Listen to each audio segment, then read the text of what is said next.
This morning, I posted the regular Monday morning musing, and then I pulled it down off of Facebook. My original intention was to throw out an idea that would lead you to a particular conclusion. I would present the first steps and you would take it from there. But later in the morning, as I thought about it, it occurred to me that there was the possibility that the you take it from there part could go sideways. I needed to have provided a more complete launch for it to work. And that upset me a great deal. One of the things that has always troubled me about these postings is the thought that I might, through my own failure, mislead somebody or confuse somebody. And that possibility kind of haunts me. So I am reposting the original material, or most of it, but then filling it in with a more complete follow-through. And I sincerely hope the 22 people who saw the original before I got it deleted will see this new version too. Anyway, here's what was originally posted. Good morning, church. Pastor Dave here with the musing for the 3rd of June. And it's a weird one. So before I start, I want to make a couple of things very, very clear. Number one, I am not a theologian. I have neither the training, nor the aptitude, nor the experience to be one. Indeed, I'm a rather latecomer to the faith, which actually indicates to me that I'm a little slow in this area.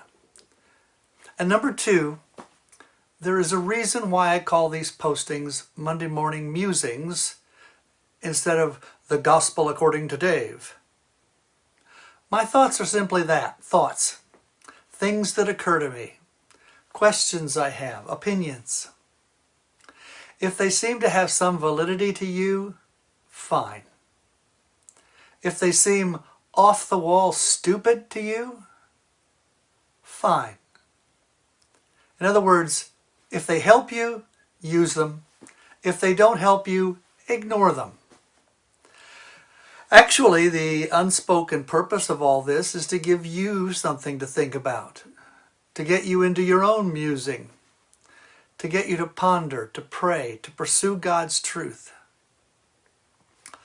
That all being said, consider this.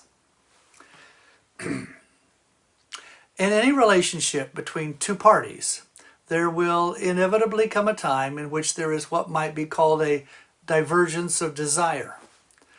By that I mean that at some point, the wants of the two parties will not be identical. One will want one thing, one will want another.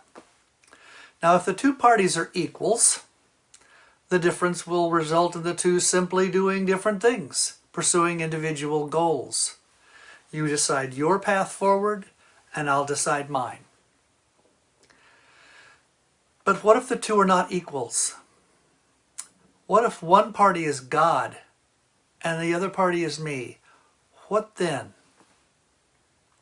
Well, then a choice must be made between obedience, which is I do what God wants instead of what I want, and independence, which is I do what I want instead of what God wants. Now, the puzzle that I invite you to help me with is this. Love is a choice. It cannot be coerced. It has to be chosen, given freely by one who has the option to withhold it. Otherwise, it is meaningless. A relationship with a creature who cannot not love me is pointless. To love God means to choose God, and the decision to choose God requires that the decision to reject God is also available. In other words, for God to have a loving relationship with me and I with Him, I have to be independent. My question is this. But to be independent, don't I at some point have to choose my way over His way? And now, the follow-up. So in order to choose to love God, one must have the option of choosing to reject God. That's how free will works. So far, so good.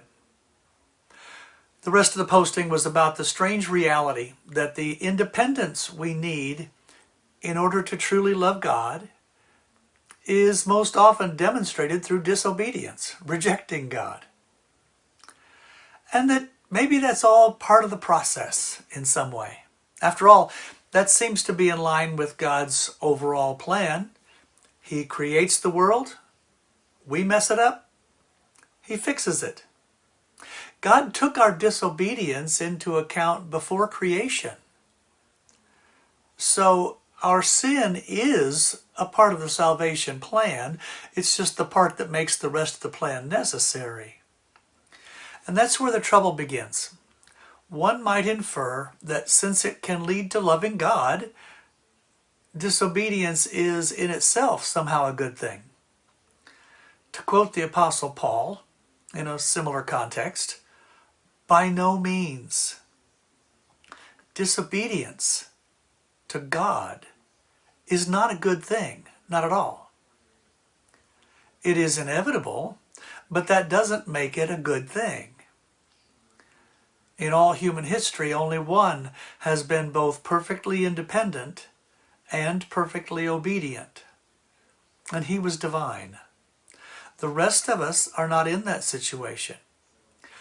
We have already done the disobey God part. We know that's possible. We have established our independent status. Now we have to get on with the choosing to obey God part. The independence that we so often misuse is the key to a close, loving relationship with God. So the right question is not, how do I reconcile my independence with my desire to live within God's will?